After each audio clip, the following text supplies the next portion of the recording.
Et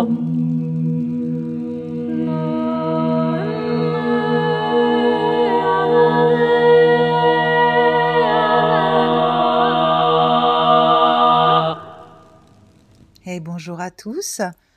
Je voudrais vous parler aujourd'hui de l'énergie de la balance et de la nouvelle lune qui va avoir lieu le 2 octobre 2024. Soleil et lune sont conjoints sur le 10e degré de la balance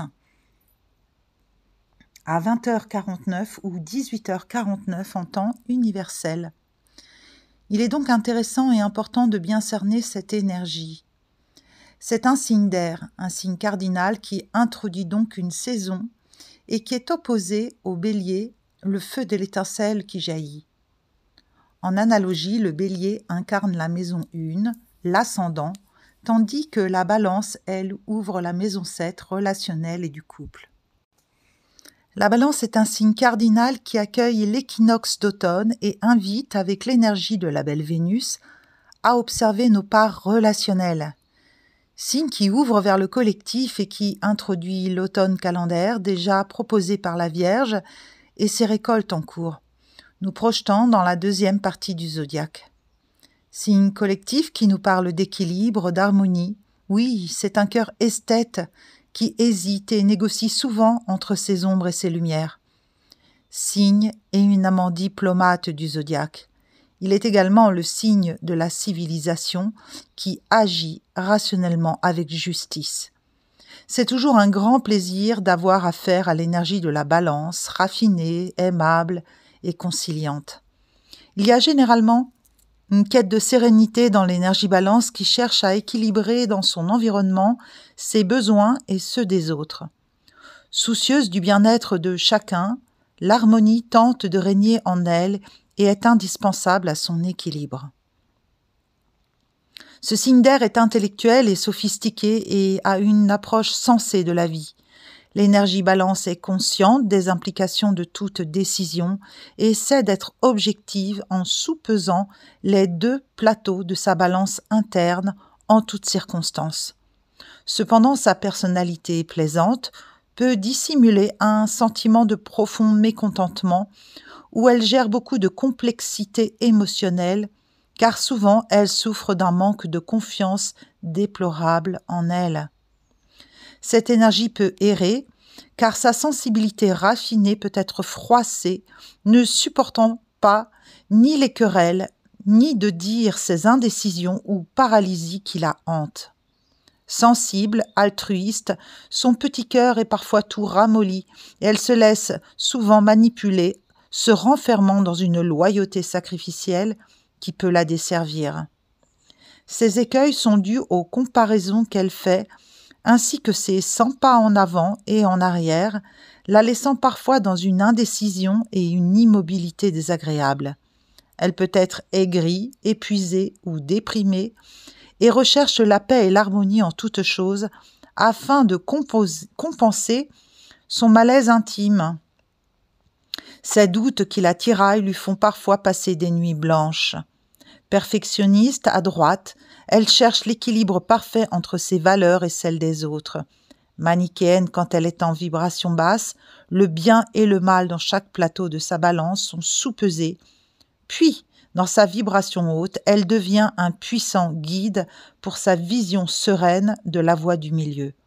On dit que la balance régit les reins et la peau.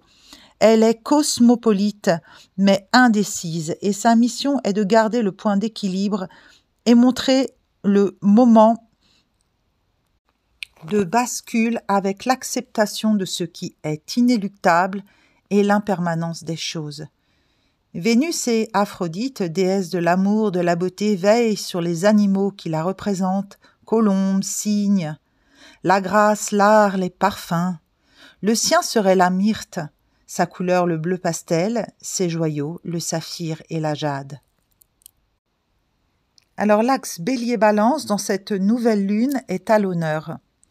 La Balance, c'est le créateur de beauté face au vibrant pionnier qu'est le Bélier. L'air de la Balance souffle sur le feu du Bélier dynamique, signe de Mars, qui dans cette lunaison est extrêmement tiraillé. La balance ici se situe en maison 6, qui correspond au quotidien, comment nous le créons et l'entretenons. Elle est également la résultante de tout le travail qui a pu être fait entre la naissance dans la maison 1 et est donc à mi-parcours du zodiaque. En maison 6, comment gérons-nous notre quotidien? Comment nous l'agençons, le rythmons avec notre écologie intérieure? La maison 6 est aussi le secteur de l'hygiène de vie, de l'équilibre personnel. C'est un secteur puissant qui nous permet ensuite de rentrer en relation avec l'autre en maison 7, en analogie de la balance. Alors à cette nouvelle lune, nous serons invités à faire focus sur ces questions. L'ascendant nous parle de la façon dont on va vers la vie, comment on avance, comment on s'en remet à elle. Il est notre mode d'identification, notre regard sur le monde et notre motivation. C'est le starter de démarrage et ce qui se joue en premier lorsque l'on entreprend. Il nous donne la direction vers le soleil qui ne pourrait rayonner sans l'appui de son ascendant. Cela interroge en nous comment je suis perçu par la vie. L'ascendant colore et soutient le soleil dans l'expression de l'être. Comment on s'est élancé dans la vie. Une force très active, sociale et une vitrine de notre personnage. Finalement, il raconte comment j'accouche de moi-même. L'ascendant Taureau, ici, nous parle dans cette lunaison de notre besoin, malgré les difficultés rencontrées dans l'incarnation, de savoir profiter de ce temps passé avec et sur terre-mère. De savourer la vie, d'avoir un regard positif, hédoniste et émerveillé, gourmand sur les choses, tout en construisant dans la durée avec patience tout l'amour, Vénus, que peut contenir cette énergie Taureau. Uranus, dans cet espace, nous promet des étincelles, du renouveau, de l'alternative, de la rébellion et du changement en perspective. Avant d'entrer pleinement dans l'analyse de cette nouvelle lune, je voudrais rappeler les placements des planètes. Alors, le Soleil entre le 23 septembre en Balance, il restera jusqu'au 23 octobre où il entrera en Scorpion. Mercure est en Balance et entrera le 14 octobre en Scorpion. Vénus est en Scorpion jusqu'au 18 octobre où elle rentrera en Sagittaire. Mars est en Cancer et il restera jusqu'au 5 novembre où il entrera en Lion. Jupiter est en Gémeaux et passera en mode rétrograde à partir du 10 octobre jusqu'au 5 février 2025. Toutes les planètes lentes à partir de Jupiter sont en mode rétrograde à partir de maintenant. Saturne, Poisson, rétrograde jusqu'au 16 novembre 2024. Uranus, Taureau, rétrograde jusqu'au 31 janvier 2025. Neptune, Poisson, rétrograde jusqu'au 8 décembre 2024. Et Pluton, rétrograde jusqu'au 12 octobre 2024 et redeviendra direct, puis fera son entrée en Verseau le 20 novembre 2024. Retenez bien cette date. Nous en reparlerons le mois prochain et il restera en Verseau jusqu'en 2044. Ce qui est flagrant dans cette nouvelle lune en Balance, c'est l'interception très étendue de l'axe Bélier-Balance dans lequel se trouvent le Soleil et la Lune, ainsi que les lunes noires, Junon, côté Balance, et en face, Neptune, Chiron et Éris, et même la part de chance du côté Bélier. Sans oublier l'axe d'incarnation Nord, qui indique la direction d'évolution et les tensions vers l'inconnu, en Bélier face au nœud sud en Balance, qui sont nos potentiels et talents qu'il va falloir reconnaître, puis quitter pour sortir de sa zone de confort. Une zone interceptée est une zone de vie où l'énergie de l'individu peut rencontrer des défis, des retards ou des blocages. Une énergie qui se trouve difficile à contacter, où l'on peut avoir l'impression d'être piégé entre deux choix, contracté, empêché, un peu comme dans le mode rétrograde, ce que la Balance déteste en fait. En astrologie psychologique, on estime que le signe intercepté se manifeste de manière plus ou moins fortement en mode indirect ou affaibli et qu'il y a des défis à relever, une zone d'ombre qui nécessite une prise de conscience où il n'est pas aisé de décrypter, décortiquer les comportements et croyances liées aux signes interceptés. Un effort certain est nécessaire afin de trouver des comportements plus adaptés. Ici, l'axe Bélier-Balance intercepté oppose l'interdépendance de la Balance à l'indépendance du Bélier. Il y a donc une nécessité de trouver sa place en soi et avec soi et dans la relation à l'autre. La fuite en avant du Bélier s'affronte face à l'indécision de la Balance. Cette interception renforce le besoin de trouver un équilibre en soi quotidien puisque nous sommes en maison 6. Et cela concerne aussi l'hygiène de notre corps, notre travail ou profession et plus subtilement notre rapport à la lumière et à l'ombre en soi. Nous en avons parlé le mois dernier lors de l'étude de la Vierge, que je vous incite à retourner voir sur cette même chaîne afin de comprendre la bascule qui se fait notamment à cet équinoxe d'automne. Le signe de la Balance accueille le nœud sud, notre axe d'incarnation qui est en Bélier-Balance, et cela renforce ce que je viens de dire sur cette quête d'équilibre et d'indépendance. Des tiraillements certains se font sentir, tout ceci en conjonction à la nouvelle lune. Lune, soleil, mercure et lune noire sont en amas, ce qui invite à une descente en profondeur dans le monde émotionnel et pourrait faire remonter des blessures et traumatismes liés au féminin, au couple, maison 7, également, puisque Junon est de la partie. Une invitation insistante et récurrente depuis plusieurs lunaisons qui touche nos parts féminines à lâcher les idéalisations, les asservissements, soumissions et comportements toxiques à soi-même et dans nos lignées. Des malaises ou inconforts physiques pourraient être là aussi et nous gâcher la fête.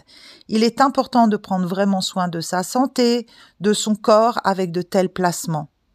Mercure en Balance est plutôt à l'aise et favorise la communication en mode direct. De beaux échanges intellectuels et artistiques sont possibles.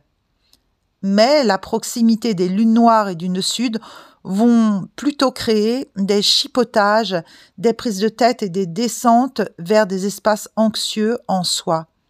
Nous semblons avoir la tête dure avec nos indécisions et nos manques d'équilibre et de tempérance, car n'oublions pas que toutes ces planètes sont en zone interceptée et qu'il nous est mal aisé de contacter la force directe du message envoyé. Neptune en Poisson continue à nous guider en même temps qu'elle nous maintient dans des illusions tenaces et peurs infondées, et un monde onirique fantasmé très puissant. Saturne tente de nous en faire sortir ainsi que Pluton qui secoue l'échiquier et fait valser les pièces pour redistribuer le jeu.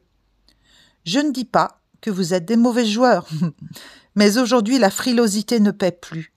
J'en ai parlé lors de la dernière lunaison, car tout se suit, se métamorphose de cycle en cycle, et c'est à cela que servent les études astrologiques, pour se ressentir et s'accorder avec les propositions vibratoires ou transits planétaires. Les audacieux auront le vent en poupe, car ils s'accordent bien à la vibration de l'entrée prochaine d'un Pluton en Verseau. Changement de paradigme et ouverture de conscience sont nécessaires pour s'ouvrir au champ infini des possibles. Soyons comme des fleurs assoiffées de lumière, les racines profondément ancrées dans notre terreau intime. Nous pourrions avoir du mal à contacter le nœud nord, notre axe, cap, notre direction, puisque celui-ci se trouve dans la zone interceptée en face et en maison 12. Cette maison est un repère où se cachent des blessures et des illusions tenaces héritées. Un endroit, oui, où il est nécessaire pour nous de faire du ménage, de trier, de recycler les mémoires, les histoires de famille. Ce sont aussi nos hôpitaux intérieurs. L'astéroïde Chiron, conjoint à Eris, offre une voie de guérison pour sortir des déséquilibres et des dualités et nous ramener vers une unité, une paix intérieure, une spiritualité joyeuse, une grâce que nous attendons tendue vers les cieux. Ils sont dans notre intimité la plus cachée. Fortuna est sur l'ascendant et nous rappelle que les attentes sont des projections qui nous leurrent et mettent dans des états égotiques souvent enfermants. Or, la maison 12 est aussi un espace d'hydratation puissant, car elle est aussi la maison des poissons, et en bonne dernière maison du zodiaque, elle a accumulé toute la sagesse, la force de vie. Elle est le lien que nous entretenons avec notre lointaine demeure. Avec Neptune, son maître dedans, ainsi que Chiron le guérisseur et Eris, qui rappelle d'aller de la discorde à l'unité, ainsi que la part de chance, la grâce, la bonne fortune, je ressens alors toute une équipe invisible à notre chevet pour nous rappeler que nous ne sommes jamais seuls. La vie nous veut du bien, et comme j'aime le rappeler à mes clients en astro-soins, le pire est derrière. Non pas que plus rien de grave ne va nous arriver, mais si cela est vécu depuis un espace de conscience et d'amour, cela n'aura plus le goût amer de l'aigreur et du gris. La nouvelle lune est en apex, donc en tension forte à Cérès en Capricorne, la planète des choix et des moissons. En analogie, Cérès, ça peut être aussi la maison 6 et la Vierge, dont j'ai longuement exposé la vibration dans ma dernière vidéo. Alors qui est opposé également à Mars, qui est donc conjoint à Hadès. Celui-ci effraie parfois de par son nom et position de dieu des enfers, je parle d'Hadès, qui ne sont autres que nos enfermements, ce qui nous ment à l'intérieur de nous.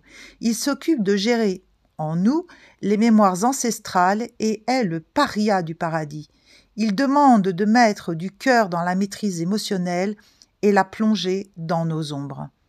Il offre l'énergie volcanique d'apprendre sur soi et étudier avec de la discipline afin de laisser émerger une sensibilité plus équilibrée. Exactement ce que cette nouvelle lune nous invite à faire. Hadès peut parler d'abnégation, de serviabilité et d'altruisme, mais conjoint à Mars, il semble plutôt favoriser les aspects colériques, tiraillés, désordonnés et nous invite profondément au détachement émotionnel. Y aurait-il quelques signes de déclin du patriarcat qui souhaiterait négocier et laisser de la place au féminin yin ? Le yang semble devoir descendre contacter la douceur en lui dans le signe du cancer dans lequel il se trouve, le ventre, le creuset de vie. Même si ce choix est plutôt imposé que consenti, il lui faudra certainement encore du temps pour que la conscience du véritable équilibre des polarités se fasse et se dépose librement en chacun de nous et dans nos environnements. De même, Mars et Hadès sont en tension à l'amas des planètes en nouvelle lune et à Chiron en bélier lui-même, en tension avec Pluton. Ce que je ressens ici, c'est une nécessité de transformation puissante pour pouvoir guérir en bélier.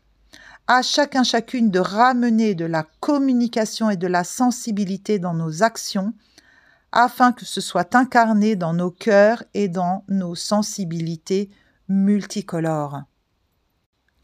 Bienheureux celui qui pourrait prédire la forme que cela prendra, car l'équinoxe qui s'ouvre est chargé de défis dans nos inconscients. Les remontées émotionnelles qui se préparent ne peuvent être niées ou cachées sous le tapis, même s'il est difficile de les capter et de les mettre en mots parfois. Il nous sera demandé une grande vigilance afin de ne pas nous blesser et de laisser la vie s'écouler librement dans le quotidien le plus possible en fluidifiant tous les espaces qui vont oser se présenter et qui vont demander à être alchimisés et aimés.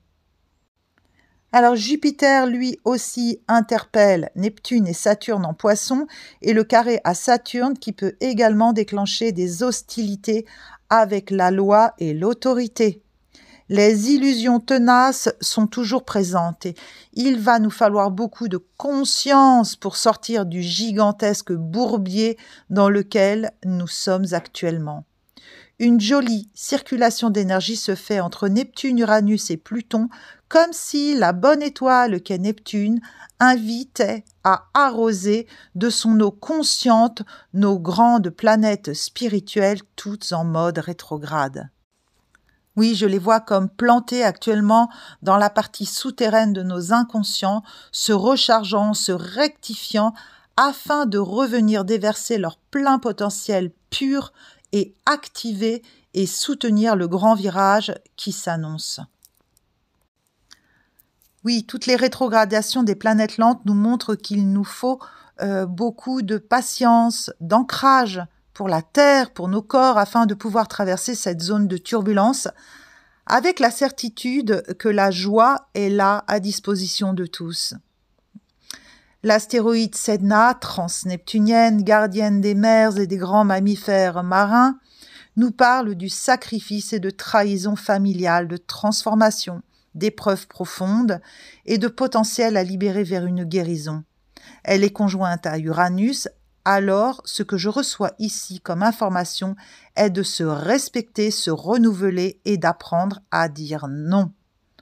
Lorsque l'on se respecte et que l'on reprend sa souveraineté avec ce placement en disant non, on est alors en capacité de s'accueillir dans un grand oui magistral et d'offrir au monde notre plein rayonnement et notre authenticité. Et c'est là le message de l'axe d'incarnation. Et je le répète à chaque vidéo. Vesta, la belle, nous parle de pureté, de chasteté, d'intégrité et de la manière dont nous trouvons un sens à la dévotion et l'intégrité. Quel est notre engagement envers l'autre, la cause, la vie qui nous est offerte? Comment prenons-nous soin du cadeau reçu? Pouvons-nous nous régénérer à travers des rituels vertueux ou exerçons-nous notre droit au retrait momentanément de ce monde? Dévotion ou vulnérabilité? Comment nos flammes intimes sacrées sont maintenues en vie, en vivacité? Vesta ou Hestia en grec est déesse du foyer, de la maison, de la famille. On retrouve les mêmes symboles. Gardienne de la lumière, d'amour, le chi, l'énergie des reins. C'est en raccord avec le signe de la balance. Elle est un espace de ressources ici dans cette lunaison, car elle est hors interception. Donc nous pouvons nous appuyer sur la force et la chaleur de son feu de joie. Elle va permettre d'éclairer les zones sombres, des blessures dans les lignées et apporter un peu de réconfort. En maison 5, elle active notre cœur d'enfant, la créativité, l'amour amoureux et la joie d'être. Le grand cerf-volant, également dans cette nouvelle lune, nous offre un grand trigone d'eau, impliquant Mars, Vénus et Saturne ainsi que Cérès en Terre. Toutes nos eaux sont en harmonie et apportent une dynamique et de la médiation dans ce cycle. Cette nouvelle lune active notre sensibilité ainsi que la connexion qui seront des atouts pour fluidifier les remontées sensibles. Ainsi, les polarités pourront négocier et se tourner vers des choix empreints de sagesse et de maturité émotionnelle. Saturne est en dilemme à Pluton. Cette énergie capricorne est en train de lâcher au profit d'une ouverture de conscience et ouverture de cœur qui est proposée par l'entrée prochaine de Pluton en Verseau. Les choses se font de façon progressive dans la lenteur de la terre froide du Capricorne. Alors, à nous de rester confiants et de savoir profiter de chaque instant des 86 400 secondes qui nous sont offertes chaque jour. Comment prenons-nous soin de ce cadeau reçu? Cette lunaison a une couleur extrêmement introvertie et nous conduit tout droit vers les profondeurs du Scorpion. À nous de ne pas donner prise à la dépression saisonnière et sachons profiter de l'opportunité de cette descente en nous pour y trouver dans nos profondeurs les joyaux que nous portons tous.